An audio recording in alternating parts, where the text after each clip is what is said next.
Hi friends. So this is a look in the dark, chapter 3, which is entitled Agreement, and it's the second part of chapter 3. So they'd been discussing as they had a meal, Carol and Danny, after they were reunited, had a meal at the Cross Keys in Frome in Somerset, England, and they're discussing should they get involved in this investigation. Danny's reminded Carol that people have been killed over this. He said about a man, so they killed him. And Carol said, and who are they? Who knows? But we might have a way of finding out. They would kill a man over a few animals. Need I remind you, Carol, just how cheap a life can be, and how much a life can actually be worth? One human can be easily disposed of when one bird or animal can be worth thousands. Despoiling the planet's ecology is a very lucrative form of rape. Evil pigs. William Blake said, "He who shall hurt the little wren shall never be beloved by men." Who was William Blake? Heathen, she scoffed. One of your poets. She still was not always sure when Danny was joking. Danny had only just noted how tired she looked. He'd only driven a few miles, but her trip had been much longer and she looked like she needed rest. "Do you really want to know what I think, Danny boy?" She penetrated his face with her eyes and he knew there was no need to answer. Carol waited while the main course was placed before them by a pretty young waitress. "I think you're the best thing that ever happened to me. Words cannot convey the love I have for you. In here," she pointed to her heart. "You know I detest violence, but if anyone were to lay a finger on you, I'd start a war. I would kill them." Danny indicated with his hand that she should keep her voice down. "No, Danny, wait. Hear me out. Birds are your life. In fact, I don't know how I ever got a look in, because I don't have wings. Also, you're never done going on about those who ruin the earth and about all the greed and cruelty, the selfishness of people. Well, I care too. And since I met you, I care a whole lot more. I love the birds too, so I do. And I know you at all. If I know you at all, I know this about you. If we stand back and do nothing, you'll never be content with yourself. You'll not be able to speak or write about the subject without feeling wrong about it. It's called conscience, and it might be annoying at times, but it won't go away." He felt as if she put her long arms right down inside of him and pulled out what he really felt, what he really was. On the surface he felt the whole idea was foolishness.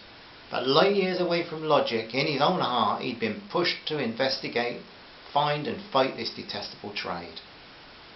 A voice way down there was transmitting a message. This was much more important than a few birds. This was about the life of a beautiful planet. Did the life of Danny Greene even matter when equated with that? Noticing the tears in Carol's eyes, he squeezed her hand gently and the two of them finished their meal fairly silently. After the young waitress had bought the bill, Carol said very quietly, "Just one thing though, Danny. If you're seeking my consent, there's one condition. Where you go, I go. We're in this together." Wasting his words, Danny tried to protest. "No, Carol, this is too dangerous. I grew up with danger. I could stay out of this and get hit by a bus. I come where you go down, and if you end up face down in some murky British river, I'd sooner be there with you than try to pick up the shattered pieces of my life without you. No, I am not being melodramatic, just honest." "So what about the new job?" "Librarian, me, would I ever do any work with all those books about?" "Carol, I don't know." "You do though?" "Aye, you do surely. That's how it is, Danny boy, and the quicker you tell Richard Claymore, the sooner we get started." "But what would your father say?" "When did that ever stop you?" Carol was laughing now, and the green eyes were laughing too. She knew that she'd secured her place, and that was that. "My dad would say, I'll kill him for getting my daughter mixed up in this. But he's been saying stuff like that for 5 years now, and he always seems pleased to see you." Noting real concern in her husband's face, Carol offered reassurance. "Don't worry, Dan. The things his brother-in-law is up to right now is enough to think about, so he has." Danny knew Carol well enough. Further protest was pointless. Carol stood up. "Come on, take me home. I want to see if you did break my granny's teapot."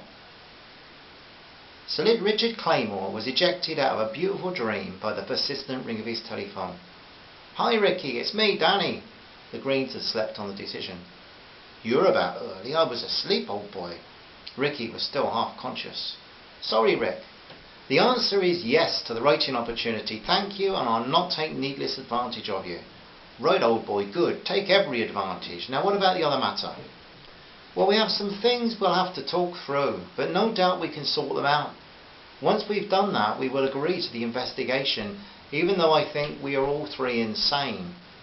Carol, still in her green nightdress, handed Danny a cup of tea and winked her approval. After kissing his cheek, she crossed the room to the dressing table and sat down to brush her long brown hair. The other end of the line, Sir Richard Claymore was now decidedly awake. "Delighted, Daniel." Then with a hint of anxiety in his voice, "So what needs to be ironed out, old boy?" Danny explained about Carol's strong insistence on being involved. Ricky expressed no surprise. Carol reminded him of someone he once knew, someone once his.